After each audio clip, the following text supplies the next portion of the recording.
देखिए यहाँ पे हाईकोर्ट के जज की गाड़ी को भी रोक दिया गया है।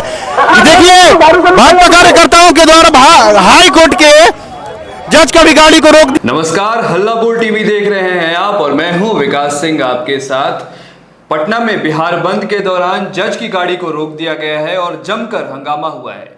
क्या है ये पूरी खबर, इस पर विस्तार से बात करने के लिए हमारे साथ मौजूद हैं हल्ला बोल टीवी के संपादक दीपक शर्मा। देखिए, इनकम टैक्स चौराहा पर बहुत बड़ी संख्या में बीजेपी कार्यकर्ता जमा हैं जी। वे सड़क पर बैठ गए हैं। खुद रविशंकर प्रसाद और दिलीप जायसवाल, सांसद रविशंकर प्रसाद जो केंद्र में कैबिनेट मंत्री रह चुके हैं जी।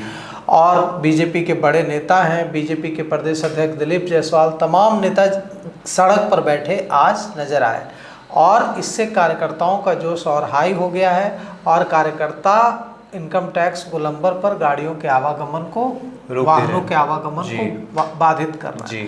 इसमें एक एडिशनल डिस्ट्रिक्ट जज की गाड़ी भी फंस गई और उसे भी रोक दिया गया।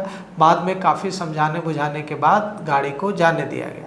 जज की गाड़ी तो रोकी ही गई है, साथ ही साथ आम लोगों को भी भारी परेशानी का सामना करना पड़ रहा है और आम लोगों से कई बार भारतीय जनता पार्टी कार्यकर्ताओं की बहस भी हो जा रही है। लेकिन भारतीय जनता पार्टी के कार्यकर्ता टस से मस होने का नाम नहीं ले रहे हैं और चूंकि भारतीय जनता पार्टी बिहार में सत्ता में है, इसलिए पुलिस भी बहुत ज़्यादा तीखी नहीं हो पा रही, बहुत ज़्यादा दबाव नहीं बना पा रही। पुलिस भी अनुनय विनय से ही काम चला रही है।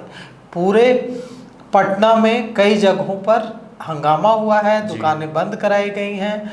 बिहटा में स्कूल बस जा रही थी, बच्चों को लाने के लिए उस स्कूल बस को लौटा दिया गया है। बेगूसराय में सुरेंद्र मेहता खुद सड़क पर उतरे हैं और सुरेंद्र मेहता मंत्री हैं, वे खुद सड़क पर उतरे हैं और उन्होंने उतर करके सड़कों पर जो दुकानें खुली थी उसे बंद कराया है। मुंगेर में भी बीजेपी कार्यकर्ता सड़क पर उतरे हैं और वहां हमारे संवाददाता ने बताया कि वहां भी बंद कराया गया है। जहानाबाद में भी कार्यकर्ता रोड रोलर लेकर पहुंच गए हैं। जहानाबाद में हमारे संवाददाता ने जो खबर भेजी है उसके मुताबिक जहानाबाद में बीजेपी कार्यकर्ता रोड रोलर लेकर पहुंच गए हैं और सड़क को जाम कर दिया है।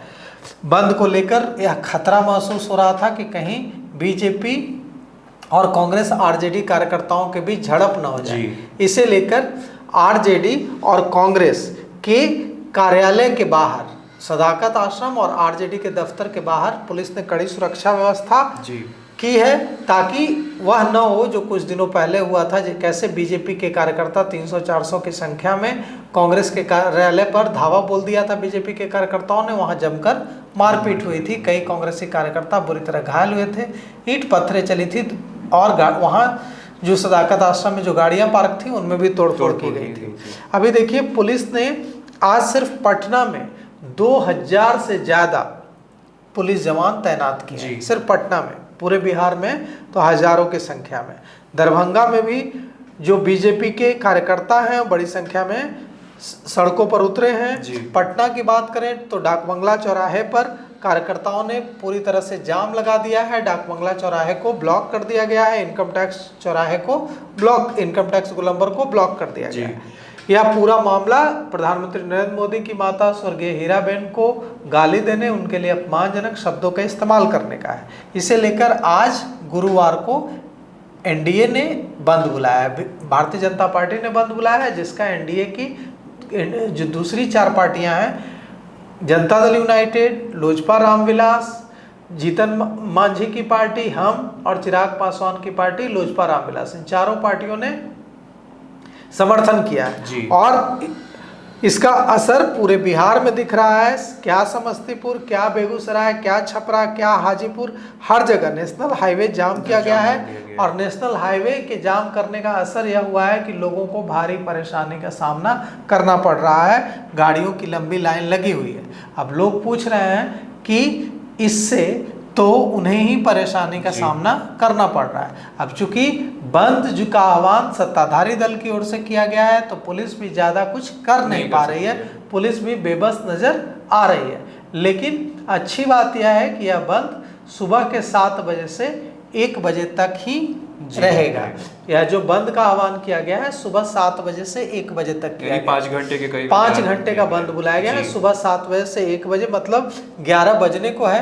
2 घंटे की और दिक्कत है। 2 घंटे के बाद यह बंद खत्म हो जाएगा और 1 बजे के बाद सारी चीजें सामान्य हो जाएंगी, दुकानें खुल जाएंगी और आवागमन फिर से NH से लेकर तमाम इनकम टैक्स गोलंबर से लेकर डाक बंगला चौराहे तक हर जगह स्थिति सामान्य हो जाएगी। सर, पुलिस की गाड़ियों को भी रोका गया है, आपने बताया कि जज की गाड़ी को भी रोक दिया गया है। हाँ, पुलिस की गाड़ियां भी कई जगह रोकी गई हैं और इसका मतलब भारतीय जनता पार्टी के कार्यकर्ता ज्यादा भेद नहीं कर रहे हैं, ज्यादा अंतर नहीं कर रहे हैं VVIP गाड़ियों और आम लोगों की गाड़ियों में। और VVIP तो फिर भी बहस नहीं कर रहे हैं, लेकिन आम लोग तो खड़े हो जा रहे हैं कि आप हमारे लिए लड़ने की बात करते हैं और आप हमें इमरजेंसी में हम जा रहे हैं और हमें रोक रहे हैं। तो काफी अन्य विनय के बाद उन्हें जाने भी दिया जा रहा है, लेकिन परेशानी तो लोगों को बहुत ज्यादा हो रही है और सिर्फ पटना में नहीं पूरे बिहार में हो रही है। सर, कार्यकर्ताओं ने भी बताया कि जिस तरीके से जब हम बच्चों को रोक रहे हैं, कॉलेज जाने वाले बच्चों को रोक रहे हैं, आम जन को रोक रहे हैं, तो हम VVIP को क्यों नहीं रोके? यही बात, तो ज्यादा अंतर नहीं कर रहे हैं भारतीय जनता पार्टी के कार्यकर्ता VVIP और आम लोगों में।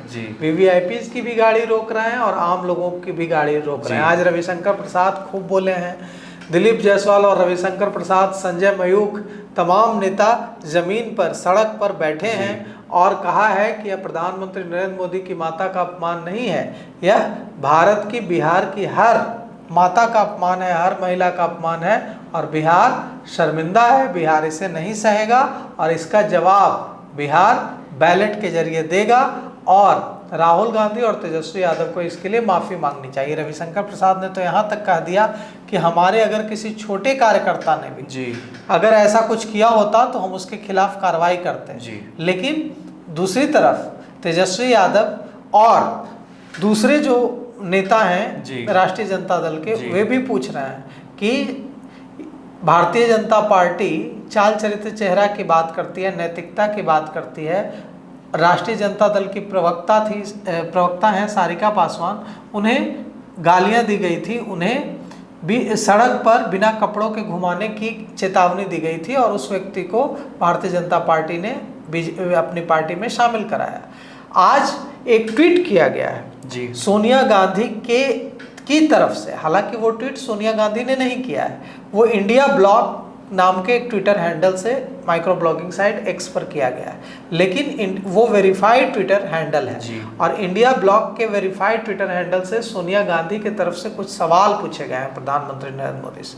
और वो सवाल यह है कि जब हमने पूछा, जब हमें गालियां दी गई थी और जब कहा गया था, वो पूरा ट्विटर हैंडल इंडिया गठबंधन, देखिए इंडिया गठबंधन, ये वेरीफाइड ट्विटर हैंडल है, इंडिया गठबंधन का आधिकारिक ट्विटर हैंडल है और इसमें सोनिया गांधी की तस्वीर लगाकर कुछ सवाल पूछे गए। सोनिया गांधी ने कहा है कि मैं भी एक मां हूं, प्रधानमंत्री नरेंद्र मोदी ने मुझे कांग्रेस की विधवा कहकर मेरा अपमान किया था, मुझे जर्सी गाय कहा गया, क्या एक मां का अपमान नहीं था? बीजेपी IT सेल के लोग मेरे बारे में अपमानजनक ट्रेंड कराते हैं, मुझे आज भी विदेशी कहा जाता है, मेरी बीमारी का मजाक उड़ाते हुए कहा गया कि मैं डर कर रायबरेली से भाग गई और राजस्थान से राज्यसभा गई, जबकि हकीकत यह है कि मैं बीमारी की वजह से चुनाव प्रचार नहीं कर सकती थी, लेकिन इसमें भी मेरा मजाक उड़ाया गया। क्या तब मेरा अपमान नहीं हुआ? मैं अपना देश छोड़कर हिंदुस्तान आई और अपनी माँ जैसी सास को और अपने पति को शहीद होते देखा है। अगर चाहती तो विदेश लौट सकती थी, लेकिन इस देश की मिट्टी से आज भी मुझे अपने पति की खुशबू आती है। इसी देश की सरजमी से मुझे उतनी ही मोहब्बत है जितनी अपनी माँ से है और इसी सरजमी पर अपनी आखिरी सांस तक रहूंगी। तो सोनिया गांधी की तरफ से इंडिया ब्लॉग के आधिकारिक ट्विटर हैंडल से यह जो पूरा मामला कांग्रेस और RJD महागठबंधन के खिलाफ बिहार में जाता दिख रहा है, इसको डैमेज कंट्रोल करने की कोशिश की गई है और पूछा गया है कि जब सोनिया गांधी का अपमान किया जाता है तो वो मां का अपमान नहीं होता है, और जब नरेंद्र मोदी की मां के बारे में अपमानजनक शब्दों का इस्तेमाल किया गया तब वो अपमान हुआ। भारतीय जनता पार्टी को भी इन सवालों का जवाब तो देना ही होगा। तो देखा आपने किस तरीके से भारतीय जनता पार्टी ने आज बिहार बंद किया है और इसका असर पूरे पटना में नहीं बल्कि पूरे बिहार राज्य में देखने को मिल रहा है। हालांकि ये बंद 1 बजे तक ही रहेगा, उसके बाद स्थिति सामान्य हो जाएगी। इस खबर पर आप क्या सोचते हैं हमें कमेंट करके ज़रूर बताइएगा। फिलहाल इस पेशकश के लिए इतना ही। आगे की खबरों के लिए देखते रहिए हल्ला बोल टीवी। शुक्रिया।